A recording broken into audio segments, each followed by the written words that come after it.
Okay, thank you very much for the organizers for the invitation. So the main subject of my talk is Painlevé equations. So I can show you. So there is a list of differential equations that you can find. Please don't write it. You can find it on the net quite easily. So this is a list of differential equations. These are second-order differential equations. Y is the unknown and x the variable. So you have, these are families, so you have parameters. Here you have a parameter alpha. And here you have alpha, beta, gamma, delta. So the maximal number of parameters is 4. And as you see, the first one is rather short, and it is increasing with the number of... So this is a list of equations found by Painlevé, and I would like to explain you what is the geometry behind these equations and how they arise in a natural way. And I will do this with the simplest one, and the simplest one is this one.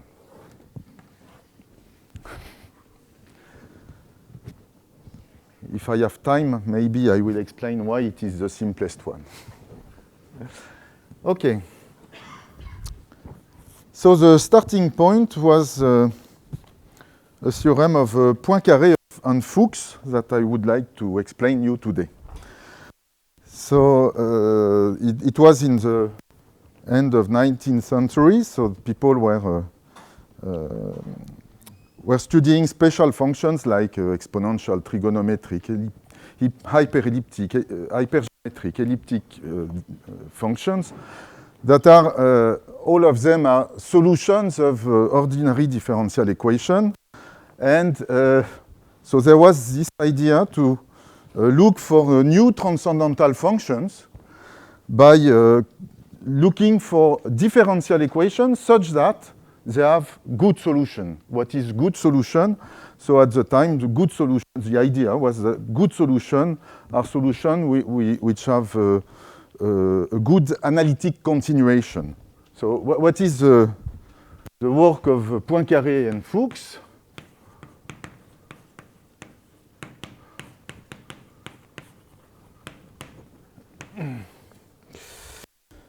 So they prove the following theorem, that if you look at equations, differential equation of the form P of x, y, y prime equals 0, where P is a polynomial,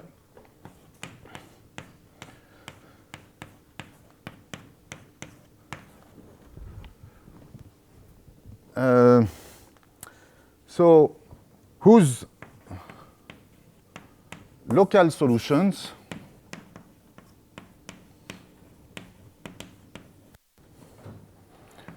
y of x are transcendental, so we want to find a new transcendental function, but with good analytic continuation.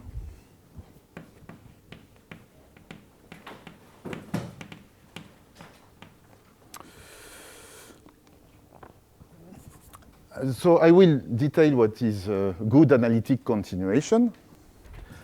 But the result is that this equation essentially fall into the two lists of equations. Riccati equation, the Riccati differential equation, and Weierstrass differential equation.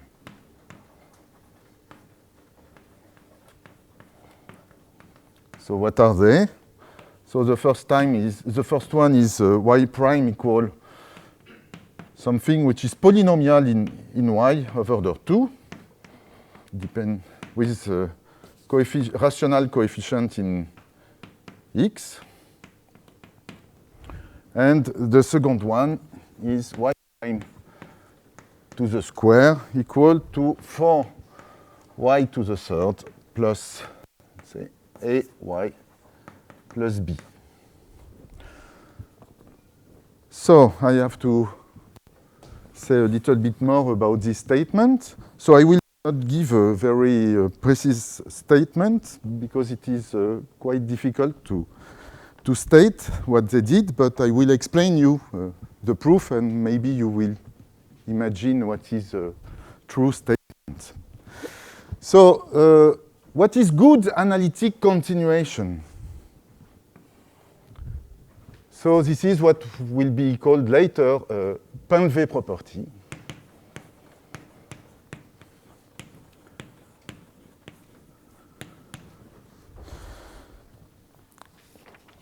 So what is this? You assume, so the Painlevé property is that there exists a subset, a finite subset of P1 with the variable x, so or C, you can think of C with the variable x, a finite subset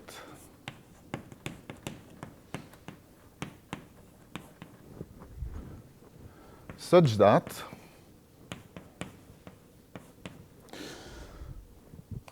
that all any local solution. So you start with a differential equation, P of x, y prime equal to 0, and we will consider later more general differential equations. And you assume that, so it has the Painlevé property if there exists a finite subset such that any local solution y of x defined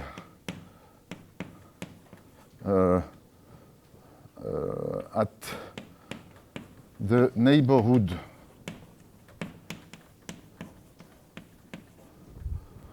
of, say, x not which belongs to P1 minus z can be,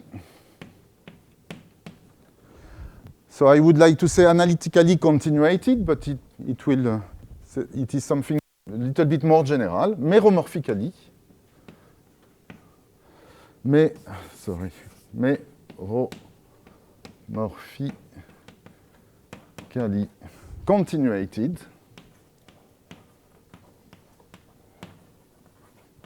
along any path, so gamma from 0, 1 into P1 minus z, with gamma 0 equal x0. So any path that avoid this finite set. So there is a finite subset which contains all the singular points of all solutions of the differential equation. Everything is concentrated on a finite set. So this is Painlevé property.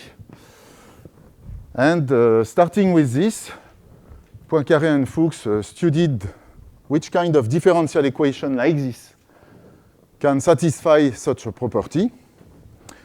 And they find at the end that list, and I explain why.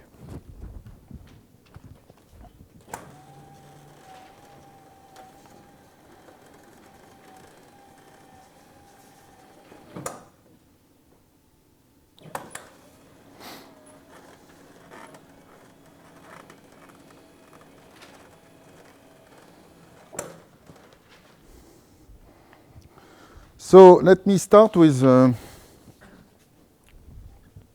so now I give an idea of proof.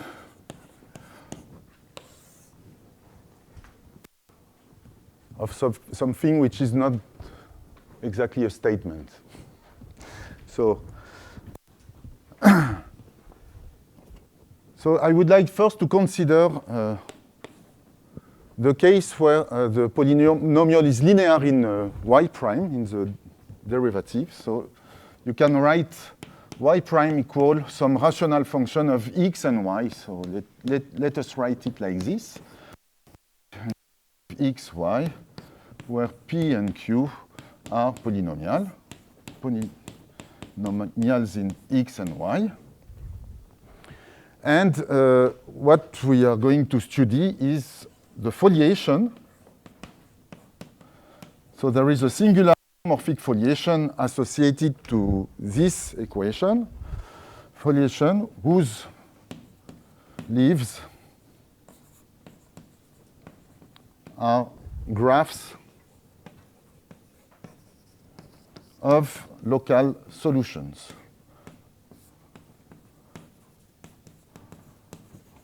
So it is exactly what was considered by Helena in her lectures. When you consider equivalently, you can consider Q of x, y, dy minus P of x, y, dx equal to 0, and look at the foliation associated to this equation, or equivalently to the vector field Q dx plus P dy. So it is the same differential equation viewed in different way.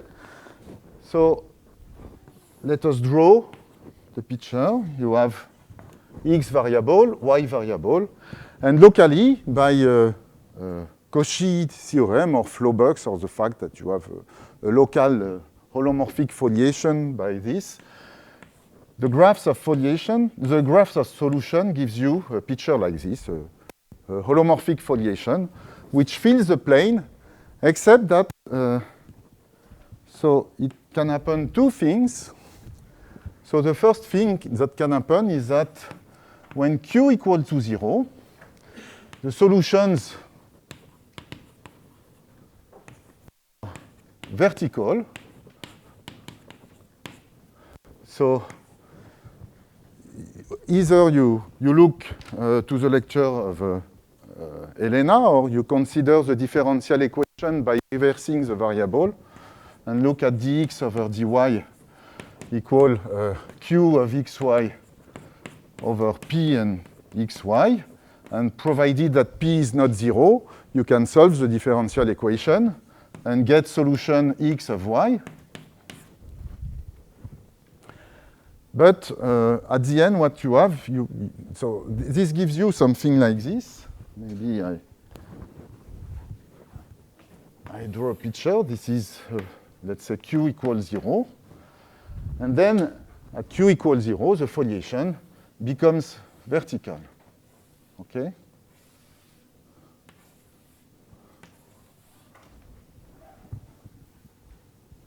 But also, you have some finite set of points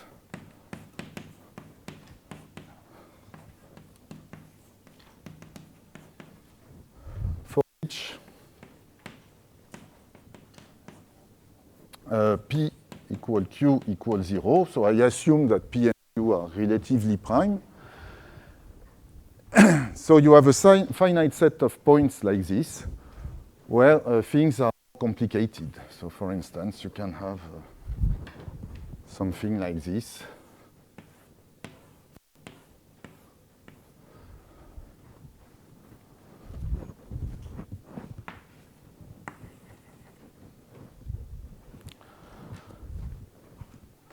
So we will have a description of singular points later in the week. But you have singular points where you cannot have local regular foliation.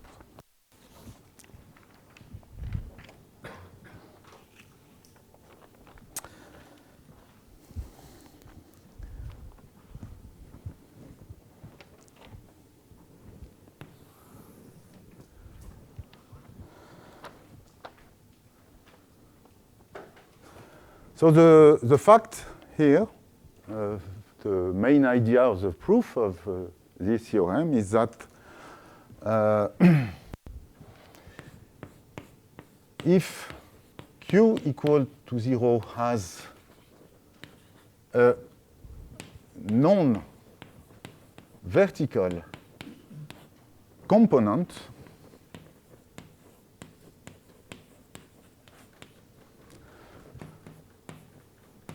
then we have what we call movable singular points,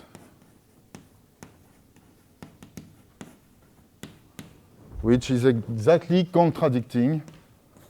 So this contradicts the Painlevé property. So we can view this on the picture. If I look at the solution, which is here, so I can project this. I have a point x0 where the solution is not well defined. And by integrating, by finding the solution by using the differential equation in the other side, it is quite easy to see that the solution locally looks like y equal y naught. So this is x naught y naught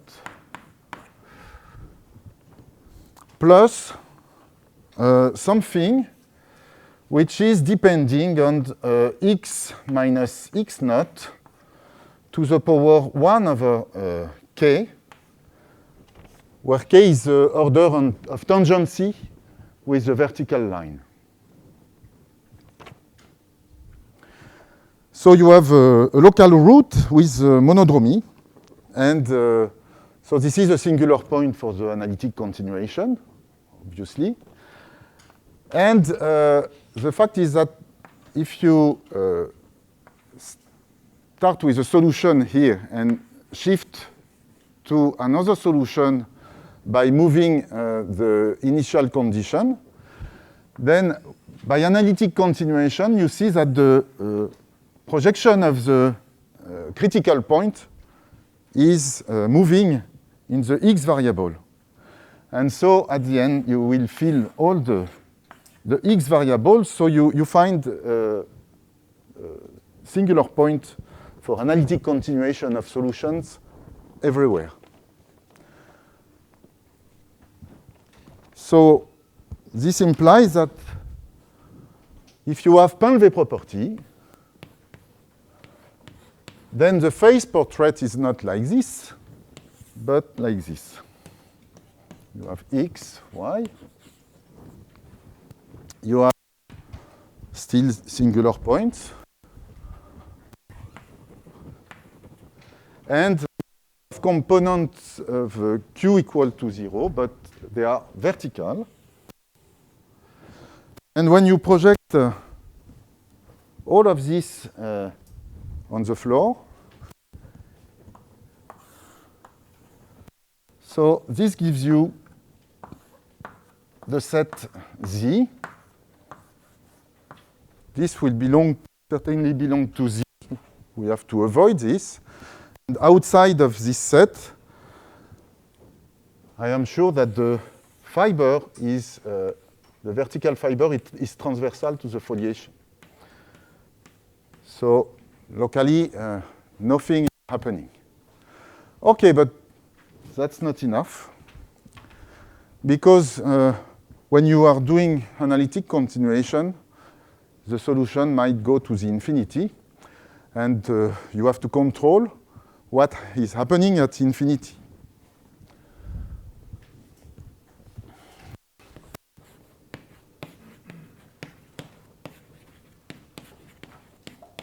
So we have to check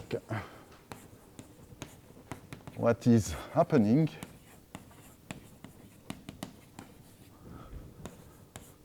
at y equal infinity.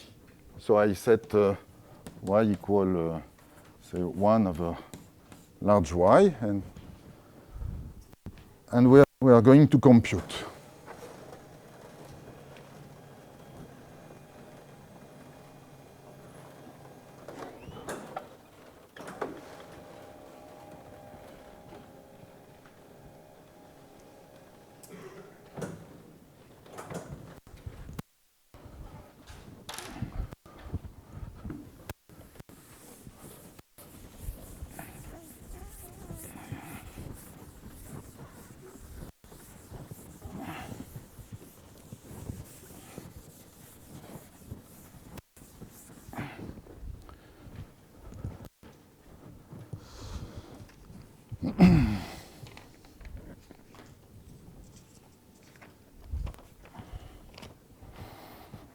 So, so far what we have proved is that Q, so Q equals 0 vertical. This means that Q equals Q of X. And so we can already rewrite the differential equation like this. dy over dx equal, let's say, sum of ak of x, y to the k. It becomes polynomial in y, k from 0 to n, and with this belonging to c of x. Then, as I said, I set y equal 1 over large Y, and I obtain dy over dx minus 1 over y squared equal to sum of k equals 0 to n of ak of x 1 over y to the k. So I multiply by this. So I have k minus 2.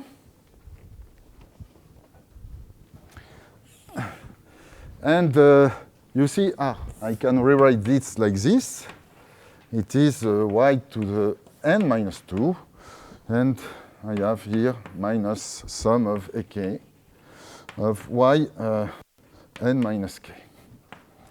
OK, so now I have a q component, which is horizontal. So you see that I am in the following situation, x, y, and I have the infinity, y equals 0, where the foliation is vertical, except if this does not appear, if n is lower than 2.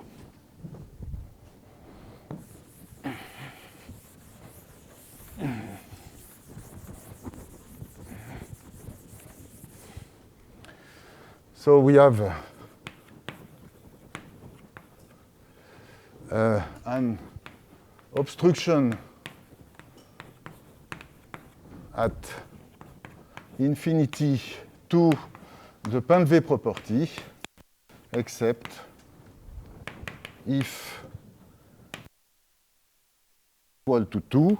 And in this case, you get a Riccati equation. This means that the polynomial was of order at most 2.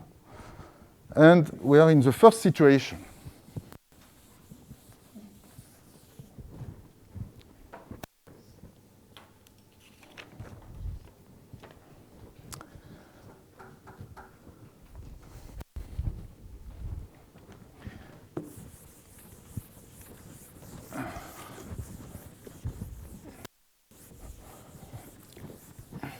So let me say a little bit more about this example.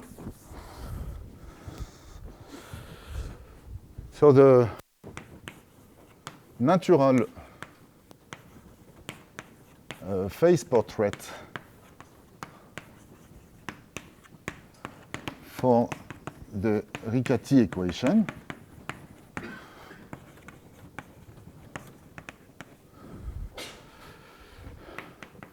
is the following one. You look at Cx times P1 in the with the coordinate in the direction of the coordinate y. And so you have this P1 fibration. And you have the Riccati foliation, which is as follows.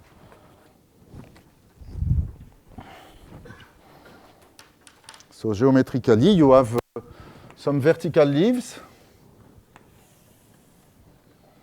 And outside of these vertical leaves, the foliation is transversal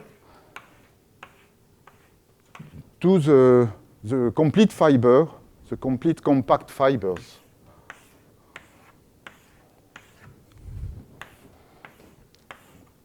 And you have singular points, and the singular points are always located on vertical leaves. So this you can check, it is an exercise to check this on the differential equation. You look at a pole in x variable, and you study locally where are the singular points. So this is the picture. This is how the Riccati foliation looks like.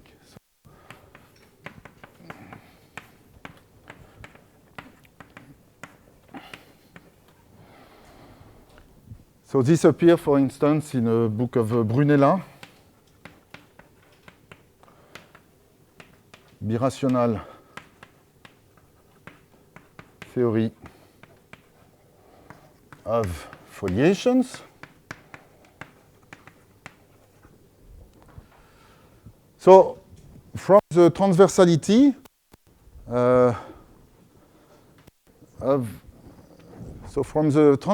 of the foliation to P1, we can define some monodromy.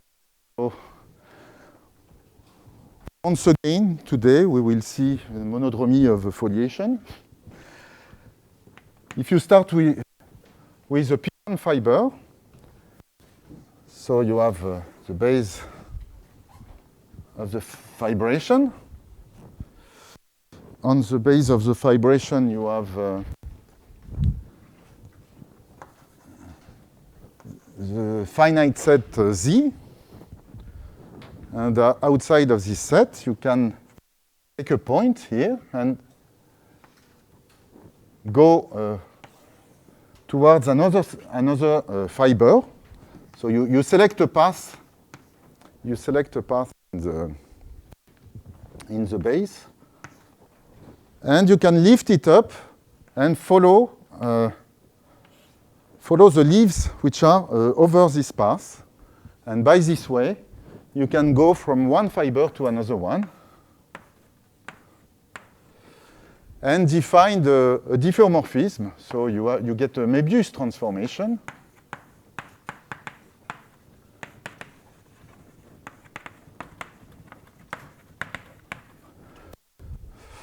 Which is not, that you cannot calculate directly from the differential equation because you have to integrate. So in general, it is not possible to do it in an explicit way. And you have, by this way, when you fix a base point and look at loops, you have a monodromy representation. So you get something like this, a morphism from the fundamental group of P1 minus Z to PGL2 of C. And in fact, this is exactly the meaning of the Painlevé property.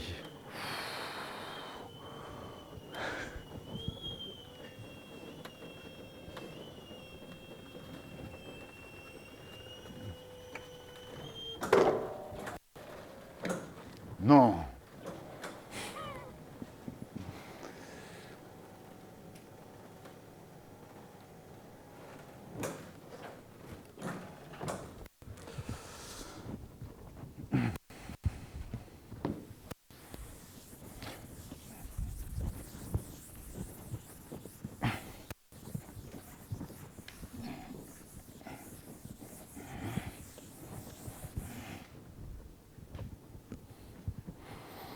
So I would like not to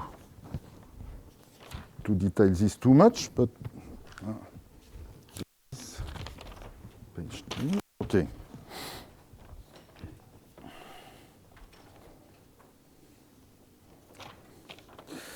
So the fact is that for all x naught in P1 minus Z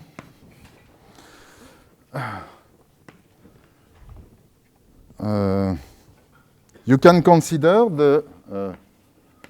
the set of germs of meromorphic solutions at x0. So this is more, you have a differential equation x or even more complicated with Pan-V property. Then you can consider the germ of meromorphic solution at each point outside of the forbidden set. And then this defines a local system from which you can define some monodromy representation. So representation, so I denote this by, say, fx0. So you have the monodromy representation will be something from the fundamental group of P1 minus Z into this fiber. Okay, this is the meaning of Pan-V property. So this means that you can define the monodromy of the differential equation. In fact, it is not so much the analytic continuation of solutions that is interesting in this setting, but the monodromy of the differential equation.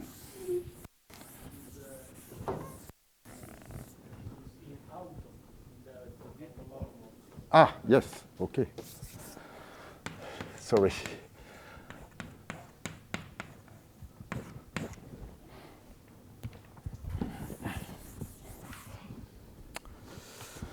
Okay, so I go back to my problem to prove this meta-theorem. So, second part, you look at P of x, y prime equals 0. And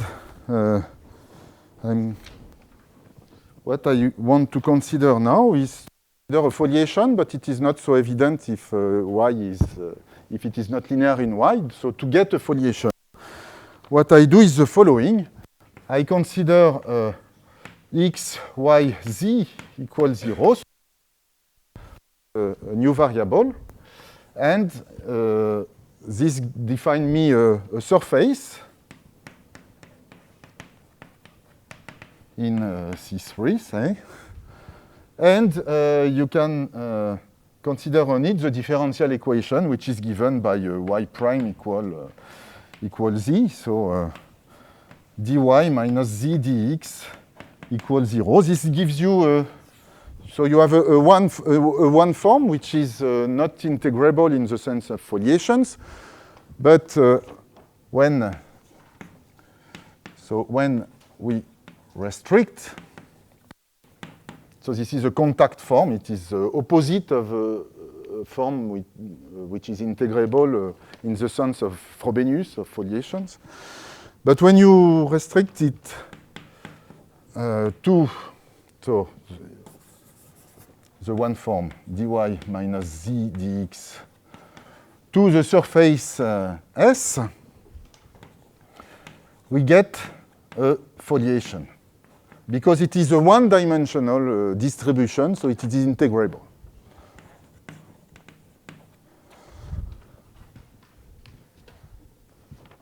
So now there is some work to do to get a nice picture.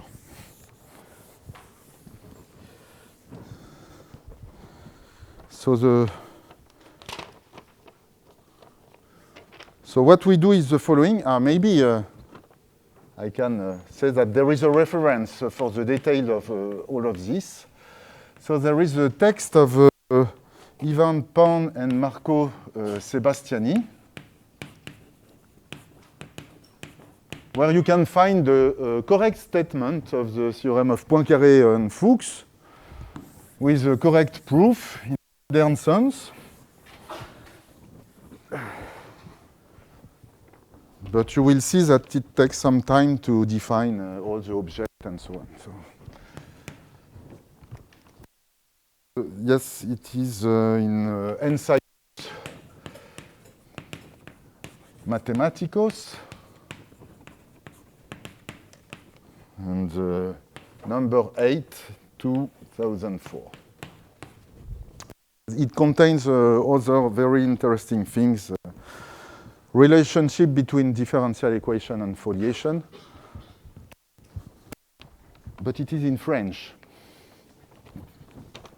Okay. So we have this surface, and what we do is the following. We first compactify.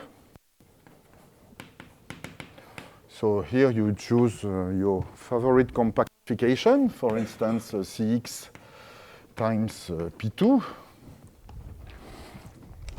So the main thing is to compactify the fiber, the vertical fiber. In the direction of X, the theory is essentially local. Huh? So there is a local statement in X in the paper of Pan and Sebastiani.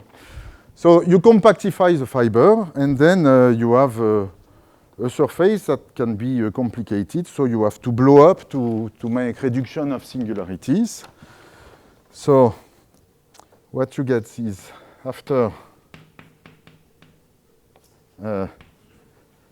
desingularization,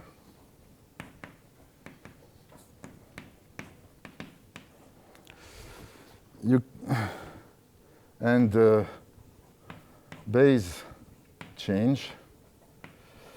So this means that you make ramified, eventually ramified cover in X variable.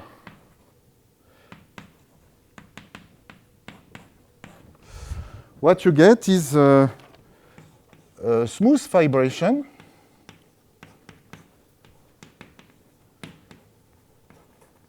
So smooth on a Zariski open set. A smooth fibration. Maybe.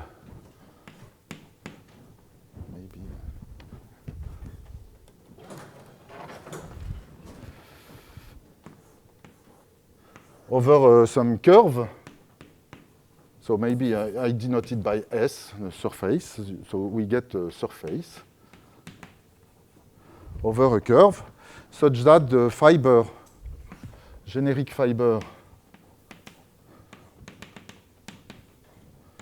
is smooth,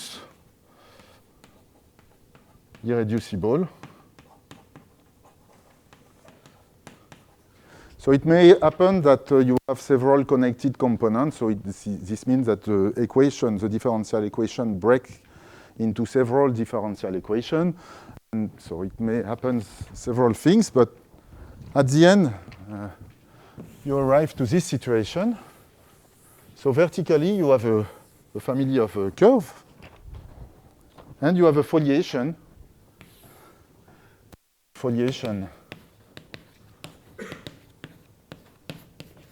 And I can draw the picture as follows. So this is a fibration.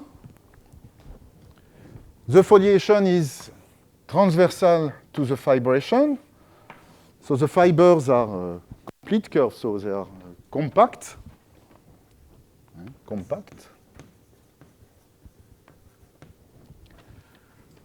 And there are some special fibers where something can happen.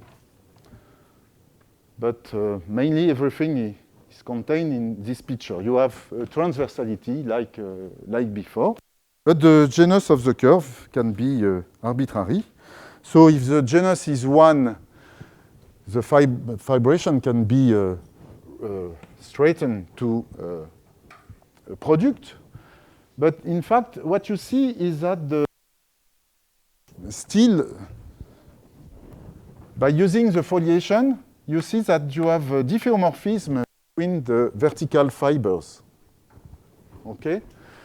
So the foliation gives you an isotrivial fibration.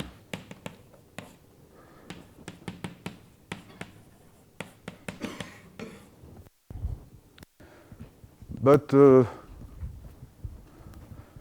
since everything is algebraic, you can straighten the fibration to a product globally. Maybe you need for this to make some covering in the base curve.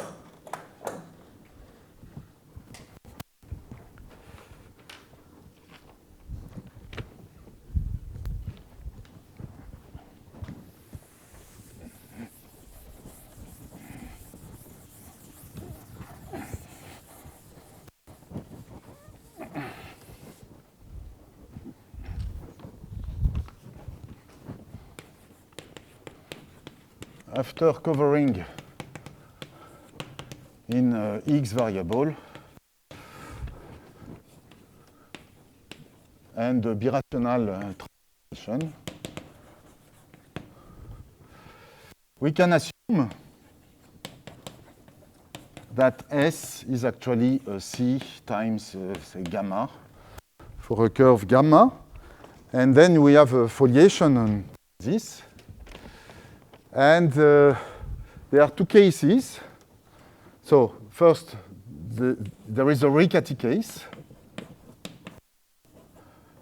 where G equal to 0. There is a case where G is greater than 1, but in that case,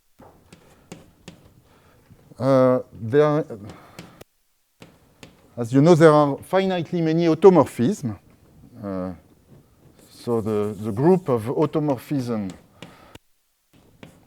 of gamma is finite. And this implies that the foliation, what? No, greater. I keep the best for the end. And F is horizontal. So this implies that all leaves are algebraic. All solutions are algebraic. And in the statement, the starting point that we were looking for transcendental functions, so we exclude this case. And so we the last case is genus 1. And then we can the differential equation, we can prove that it factors through the Weierstrass equation.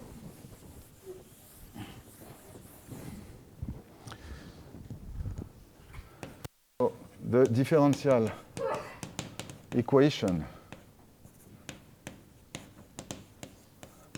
factors through the Weierstrass equation. And let me just show you what is the geometry of the Weierstrass equation. So you have the Weierstrass equation is like this: y prime square equal to a polynomial of y, where p is cubic polynomial. Then gamma will be exactly z square equal to, it is an elliptic curve. Oh. Non-zero discriminant. Ah, yes, yes. Générique.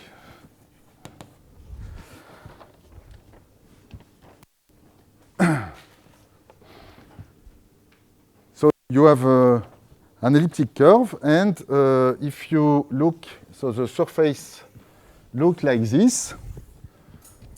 So this, the fiber is a torus, and if you look at the differential equation, it is exactly given by dx plus z dy. It is given by this vector field plus p prime of y, the derivative, over 2 dz. So dx is how you move in the base variable, and vertically you obtain a holomorphic and non-zero, the holomorphic non-zero vector field on the elliptic curve gamma. So this gives you a foliation like this.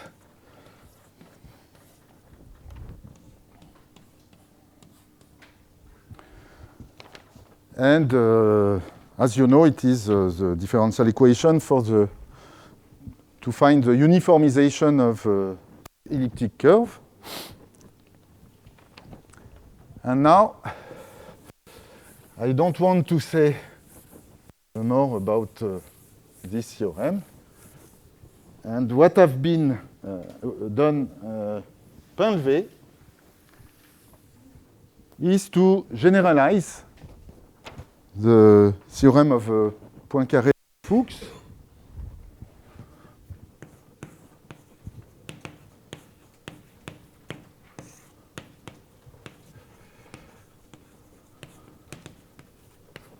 to a differential equation of the following form: y second equal to p of x y prime.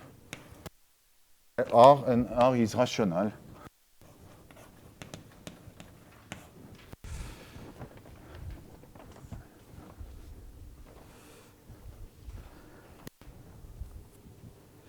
And so the result is as follows. So it is much more difficult. So there is something which is called the Pinlvé test.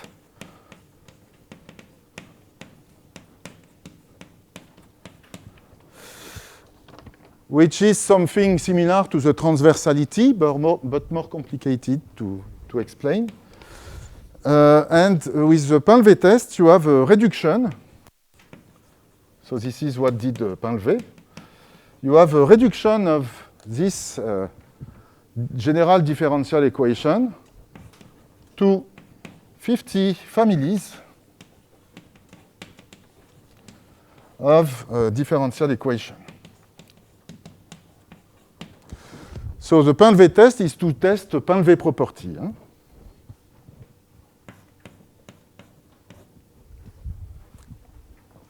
Then you have to exclude those that have not transcendental, not new solutions, those which can be integrated by means of a classical function. So most of them can be integrated by means of classical functions.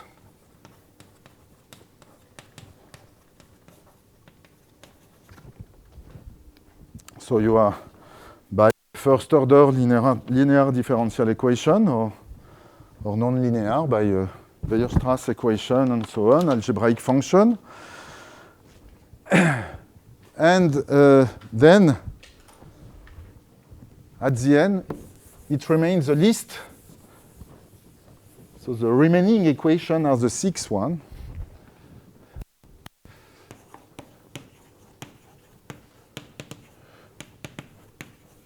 The remaining list is the list of Pinlvé equation from P1 to P6. So in fact, not exactly. Pinlvé did list Pinlvé 6 equation. It was discovered by Gambier. So there is a work of Pinlvé and after Gambier, who completed the list because there was some mistake in the computations. And I would like to conclude today by some remark. No.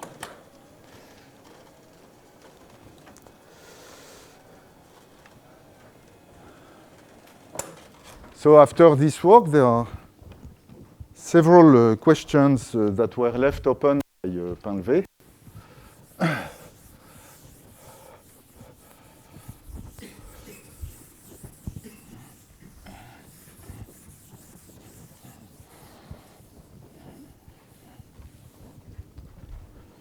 So we have this list of 6 families of differential equations. So the first question, so you have several questions. So first of all, do they have Pinlvé property?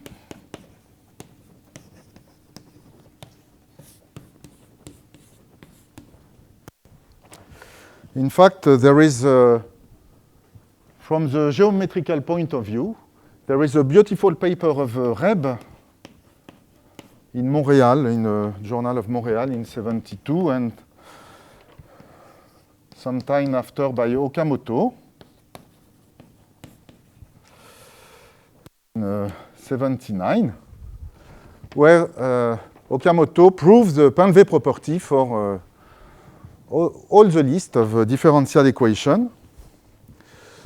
So it is a proof Painlevé property by foliation theory, by foliation transversality. So I will explain this.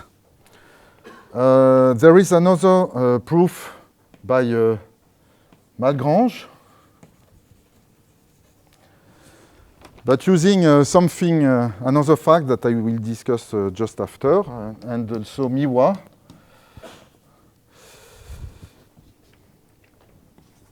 So the second question, are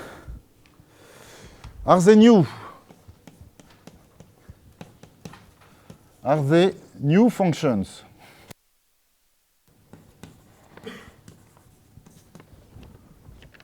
Painlevé did not succeed to integrate this differential equation, but you have to prove that you cannot integrate. And so this story is the field of differential Galois theory.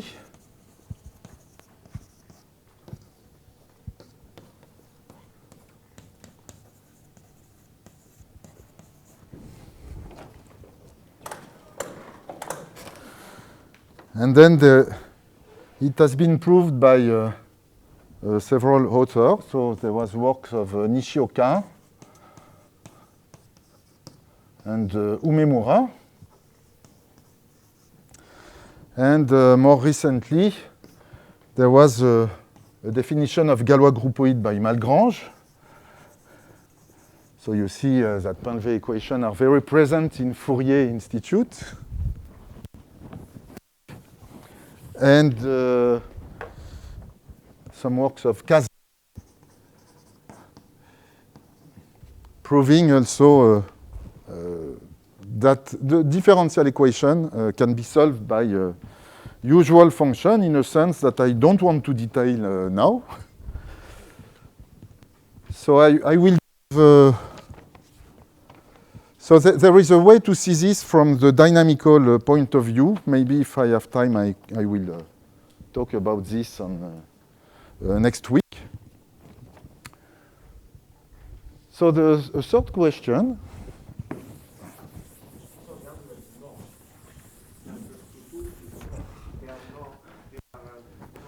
Are they new functions? Yes, they are new. But you said they can be expressed in... They cannot be expressed. Cannot, sorry.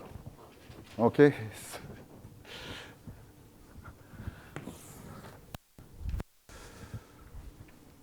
Do they have Painlevé property? Yes.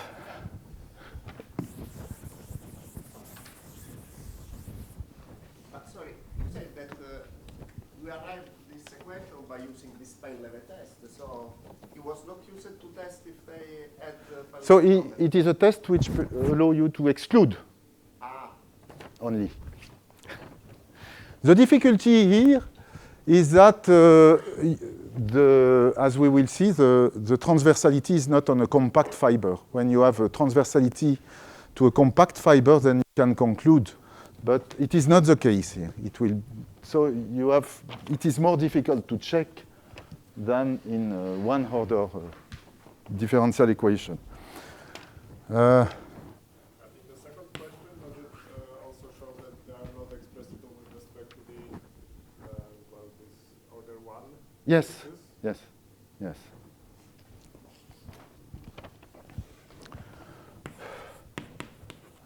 So a question that some colleagues from sometime ask her, are they useful? Okay.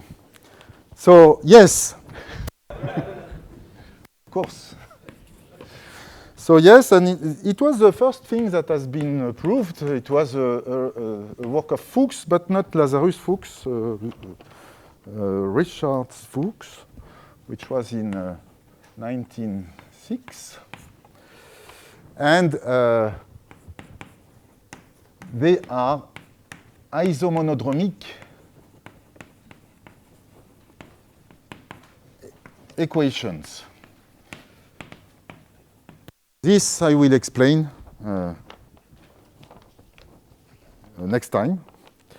And so this has been, so there is a famous work of Jimbo, Miwa, Ueno. So Fuchs was for Pain-V6 equation. So not they. Pain-V6 equation is isomonodromic equation. And Jimbo, Miwa, Ueno proved that the other one too. P1, P5 too.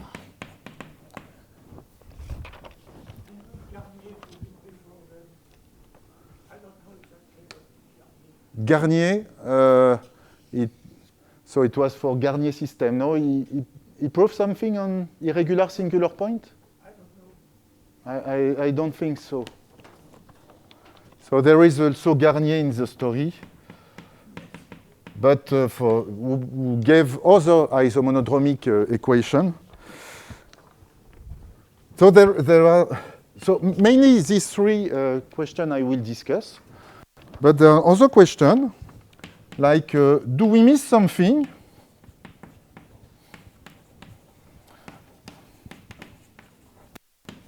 So I have no the answer of this. In fact, I mean that after Pain-V and Gambier, there is a paper of Bureau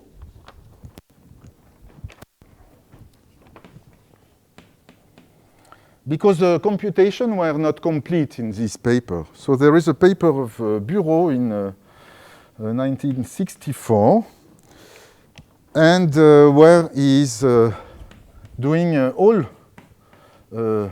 reduction, all computation. So the goal of this paper is to provide all computation to reduce saying that Pain-V property implies that you have Pain-V equation, okay? To be sure that we do not miss any differential equation. So it is a paper of 130 pages, and on MathSciNet you can look at the report of Peixoto. Results are too lengthy to be given here. This is the report in MathSciNet. And there is no other proof than using Pain-V test and doing many computations. So it would be nice to have a more reasonable proof that we can understand in a short time. And another question that we are looking in the Pain-V story, we are looking at differential equations that are of this form, y second equal to blah blah blah. And if we do the analogy with the Fuchs Poincaré result, maybe we miss something like higher version of Weyer's. So what is happening if now we look to x, y prime, y something like this? In general, I have to stop. In general, the question is, are all equations with Pain-V property, are they all isomonodromic equations? This is an open question. And, okay, and the last question, and I have no answer. Do Pain-V foliation play a special role in the theory of foliation? So we believe so, and this is why we want to study them. Thank you.